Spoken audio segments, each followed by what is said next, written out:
Welcome to Animals Voice Podcast. I'm your host, Kevin McKenzie, and really excited to be joined today by Aaron Curley. Aaron is the Community Cares Program Manager with the San Francisco SPCA. You've come a long way to be with us. I have. Thank you so much. Very welcome. So we're going to be talking to you today about ending animal abandonment. And that's a very lofty goal. It is, yes. Tell me about that. When the San Francisco SPCA expanded its mission, I guess in 2012, Correct. It was including a goal of ending animal abandonment in San Francisco by 2020. I know, it's coming soon. Are you getting nervous? I think we're in a good place. Okay, so that's a huge challenge. I need you to explain to me, where did this decision come from? So it's actually a pretty interesting story. In 2012, we were actually having a management change. The president that had been there for years was leaving, and they brought in another unique situation. We had two presidents. We had co-presidents. Jason Walthall, who was actually the CFO at the time, and then Dr. Jennifer Scarlett, who was the medical director. So the board decided to put them together to form sort of like the perfect president. Okay. And they had a decision to make. They could either just, make some basic changes, status quo, do what they were doing, or put their foot on the gas and just take it to the next level. And that's what they decided to do. So they sat down with the board and they were like, look, we could do this, and so that's how Vision 2020 was born. So, can you paint the picture for our listeners and our viewers right now about, define animal abandonment, first of all, and what does that look like in San Francisco? So the way that we look at animal abandonment is animals that are ending up at the shelter that don't need to be there. Okay. Litters of puppies and kittens that probably should never have been born. Feral cats, community cats that are living outside that don't need to be in the shelter. And then people that are having to take their animals to the shelter for, medical reasons, things like that, that it could be prevented and those animals would never even need to come into the shelter. So that's what we consider abandonment. We know you need shelters. Of course, we're always going to need shelters. There's going to be times, natural disasters, people really do need help and they have no other options. And then we also, international situations as well, the dogs from the Korean meat farms and that. So shelters are definitely necessary, but what we really want to make sure is that the animals that are coming in the shelters need to be sheltered. Okay. So a real concentrated effort in and around San Francisco. And it sounds to me like preventing those ones that you believe are avoidable. Exactly. From burdening the system, burdening the resources, and entering the shelter system then. Exactly, yeah. And you're doing that, so in my research for the interview that we're doing right now, you're doing that through these three tenets, I guess, and it's prevention, rescue, and education. So can you talk to me about the three tenets and how you believe they will work together to bring about your goal of ending animal abandonment? Right. So the three tenets, prevention, rescue, and education, they really stand alone, but you sort of can't have one. You can't have prevention without education. You can't have rescue without prevention. So they all sort of flow into each other. Prevention is a lot of, well, first of all, spay-neuter, preventing the animals even being born that are going to come into the shelter. Also, things like preventing medical issues down the road. So if we're offering free vaccine clinics, we're getting those dogs vaccinated, we're getting those puppies vaccinated against parvo. So we're preventing them coming into the shelter later if the families can't afford to seek that medical treatment. Okay.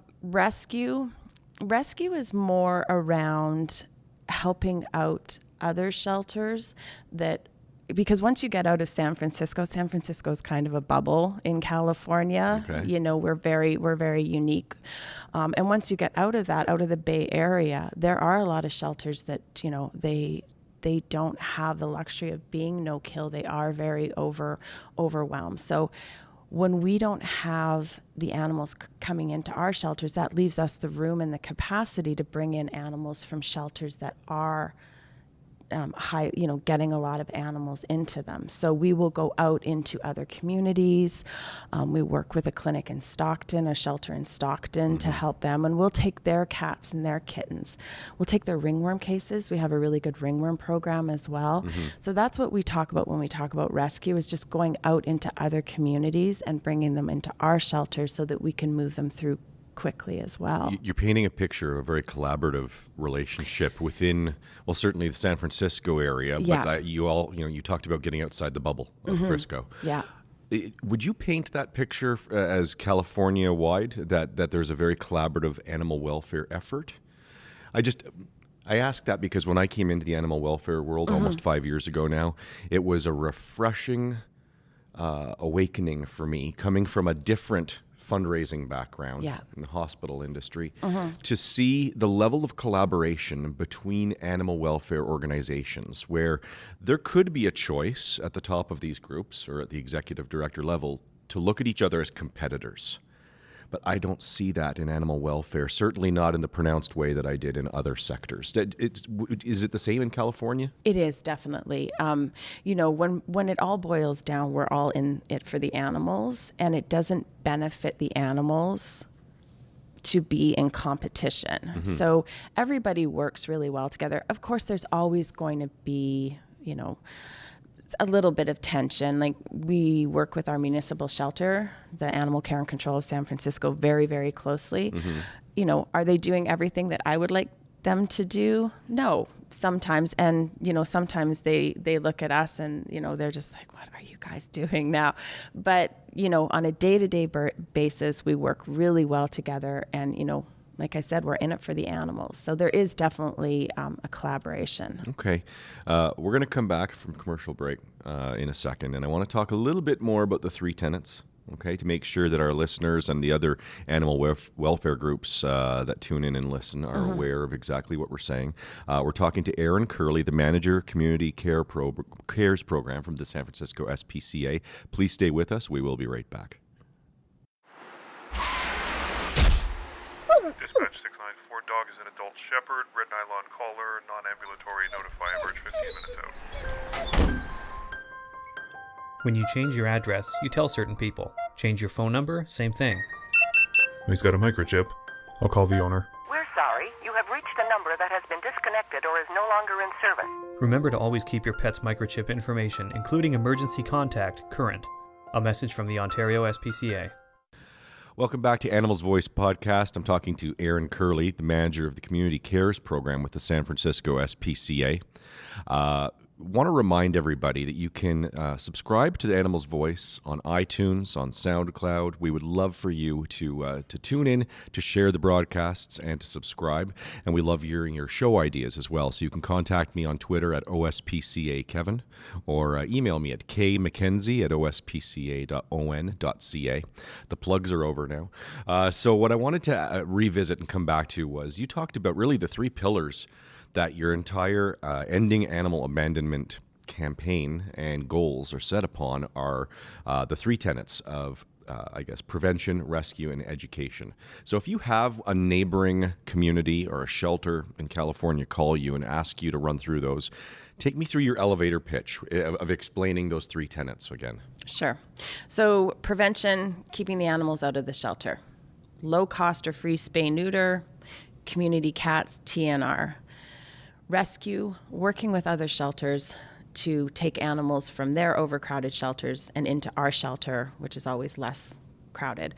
And then education is sort of 2-pronged. We're educating the community, we're educating people about why you don't need to take that cat that's in your backyard into the shelter. But then we're also doing a lot of humane education. So we're starting to educate the younger generation, the kids, so that they understand the benefits of spay neuter, the benefits of being a good pet owner, educating the public around, adopt, don't shop. Okay. So those are the basic. Can you see those 3 tenets being applicable here in the province of Ontario? Yeah, really, I think they're applicable. They're transferable? Everywhere, yeah. You can always do something, you can always start a TNR program or a return to field program. You can always start an after school program at your, at the local daycare or the primary school. spay neuter, everybody can do that. Rescue, if you have a little bit of extra room and you know someone's overcrowded with kittens, if you have better chance with ringworm kittens, start the conversation. Okay.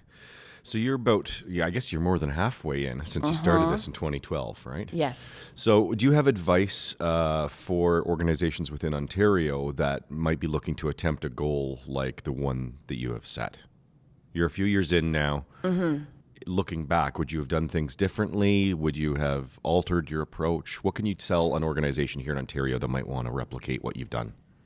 I think the best thing to do is get as much data as you can before you start, so you understand why animals are actually being surrendered to shelters. So, data is your best friend. So we gathered a lot of data. You also have to be flexible. We're actually reviewing everything right now. We're looking at our data again. We're making sure we're noticing that assumptions that we made a few years ago and reasons that animals were being surrendered a few years ago has changed. So we're changing a few things to meet those needs as well. So be flexible, and data is your best friend. Okay. Thank you so much, Erin Curley. Where can our listeners and viewers find out information about your campaign or about the San Francisco SPCA? So we have a website. It's sfspca.org. There's tons and tons of information on there. That's the best place to start. And then from there, they can always look at contacts. My contact information is up there, our marketing team, all of that. Okay. So that's where we can track you down then? Yes, that's where you can find me. Well, listen, thank you for your time. Thank you for joining us here at On Animals Voice podcast and telling us about your very lofty goals. We wish you good luck with this. And Thank you. I'd love to talk to you again before 2020 and hear how things are going. Hear how it all ends up. Yeah. Great. And go 49ers. Thank you. Are you a 49er fan? You don't care about football at all. I saw it cross your face just now. Truthfully, I'm Canadian. If it's not on ice, it doesn't even register. So. Okay. And see, I am Canadian, but it's all about the NFL for me. Okay. So listen, we can agree to disagree. Sounds good. Thank you to the listeners and viewers of Animals Voice podcast. And as I said earlier, you can subscribe on iTunes and SoundCloud. You can also submit show ideas. Find me on Twitter at OSPCA Kevin. Until next time, we will catch you later.